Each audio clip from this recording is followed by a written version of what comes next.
Hello everyone, welcome back to my YouTube channel. आज हम सीखेंगे class 8 question number 8 from exercise 2.2 linear equation in one variable. Linear equation मतलब जिसमें variable एक हो और उसकी पावर एक। तो उस इक्वेशन को कैसे सॉल्व करते हैं, मतलब वेरिएबल की वैल्यू कैसे फाइंड आउट करें। सिंगल वेरिएबल और सिंगल पावर वो तो एक इक्वेशन से हमें वेरिएबल की वैल्यू मिल जाएगी सिंगल इक्वेशन से। अब इस इक्वेशन को पहले सिंप्लीफाई करना है और सॉल्व करना है। तो सिंप्लीफाई करने का मतलब है इसे कांस्टेंट और वेरिएबल के टर्म्स में चेंज करके लेके आना है। मतलब सारे कांस्टेंट टर्म को ऐड सब्ट्रैक्ट करके एक साथ लेके आना है और वेरिएबल जितने भी वेरिएबल टर्म्स हैं सारे उनको एक साथ ऐड सब्ट्रैक्ट करके उनको सिंप्लीफाई करके एक कांस्टेंट और वेरिएबल में कन्वर्ट करके फिर हमें वेरिएबल की वैल्यू फाइंड। सिंप्लीफाई का सबसे पहला रूल होता है BODMAS रूल। क्या कहता है हमसे कि जब भी हमें सिंप्लीफाई करना है तो BODMAS के अकॉर्डिंग ब्रैकेट को सबसे पहले सिंप्लीफाई करेंगे, फिर डिवीजन, फिर मल्टीप्लिकेशन, फिर एडिशन और फिर सब्ट्रैक्शन। इसमें 3 टर्म है, फर्स्ट, सेकंड और थर्ड। क्योंकि ब्रैकेट के अंदर जो आ रहा है 2 टर्म आ रहे हैं y-4। अभी इस इक्वेशन के लिए ये एक सिंगल टर्म है, ये एक सिंगल टर्म है और ये एक सिंगल टर्म है, क्योंकि y-4 को हम एक कंप्लीट एंटिटी मान रहे हैं। ऐसे y-9 एक कंप्लीट एंटिटी है और y+6 एक कंप्लीट एंटिटी है। जैसे y-4 मल्टीप्लाई हो रहा है 15 से। BODMAS के अकॉर्डिंग हमें पहले ब्रैकेट सॉल्व करना है। तो 15 इंटू वाई क्या हो जाएगा 15y, और 15 इंटू 4 कितना होगा 60 होगा, और प्लस माइनस मल्टीप्लाई में जब जाते हैं तो माइनस साइन आता है। ऐसे ही -2 इंटू वाई -2y, और -2 into -9 minus minus become plus multiply में हो जाता है, और 2 इंटू 9। सेम 5 इंटू वाई क्या आएगा 5y, और 5 इंटू 6 क्या आएगा 30। 5 मल्टीप्लाई 6।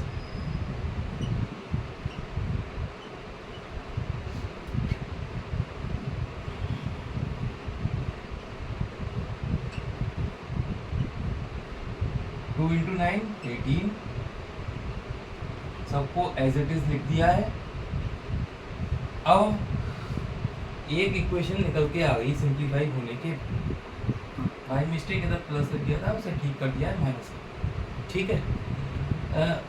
अब इस इक्वेशन को सॉल्व करना है। हमें पता है कि सेम वेरिएबल जिनकी पावर सेम होती है वो आपस में ऐड सब्ट्रैक्ट हो जाते हैं, और कांस्टेंट टर्म आपस में ऐड सब्ट्रैक्ट होते हैं।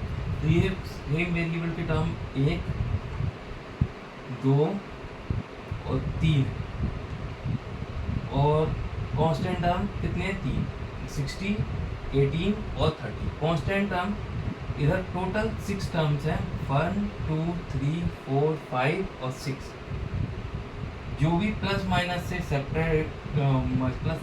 सेपरेट होते हैं एक एक्सप्रेशन में, उसको हम टर्म बोलते हैं। तो इधर इस लेफ्ट हैंड साइड पे 6 टर्म है, और उसमें से एक वेरिएबल टर्म 3 है, कांस्टेंट टर्म 3।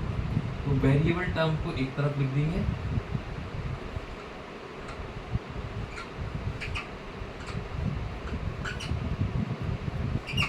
और कांस्टेंट टर्म को एक तरफ लिख देंगे।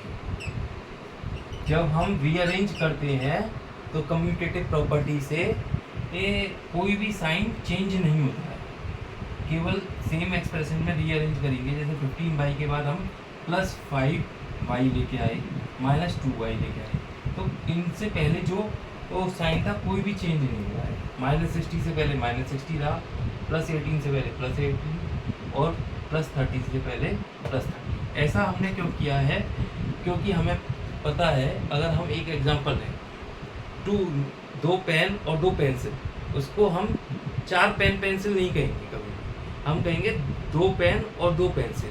अगर 2 पेन 2 पेंसिल प्लस 2 पेन होंगे तो हम कहेंगे 4 पेन प्लस 2 पेंसिल। इसी तरह से वेरिएबल भी आपस में ऐड सब्ट्रैक्ट हो सकते हैं, कांस्टेंट टर्म के साथ ऐड सब्ट्रैक्ट नहीं हो सकते। तो 15 प्लस 5 माइनस 2 करना है। 15 माइनस 2 करेंगे तो कितना आएगा 13, बचेगा प्लस 5 आ जाएगा 16 माइनस 18 करेंगे तो कितना आएगा 10 में से 8 घटाएंगे 2, 5 में से 1 घटाएंगे तो 4, 42 माइनस का, क्योंकि प्लस माइनस में माइनस होता है मतलब सब्ट्रैक्शन होता है और साइन हमेशा ग्रेटर नंबर का था, तो 60 और 18 में 60 बढ़ा है तो साइन आ जाएगा 60 का is minus plus 30 is equal to 0। अब 13 प्लस 5 कितना हो गया 18 और माइनस 42 माइनस 30 कितना हो गया 12, तो माइनस 12 इज इक्वल टू 0 हो जाएगा। प्लस माइनस में फिर माइनस का साइन आएगा क्योंकि 42 बड़ा नंबर है।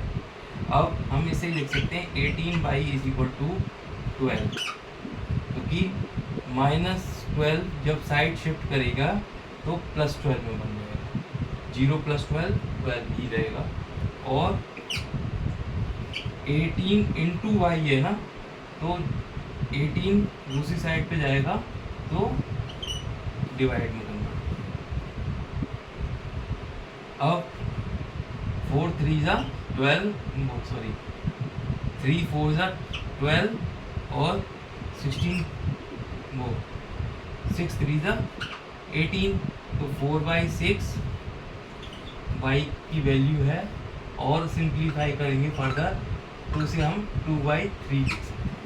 तो आंसर हमारा y का है 2/3। Thank you.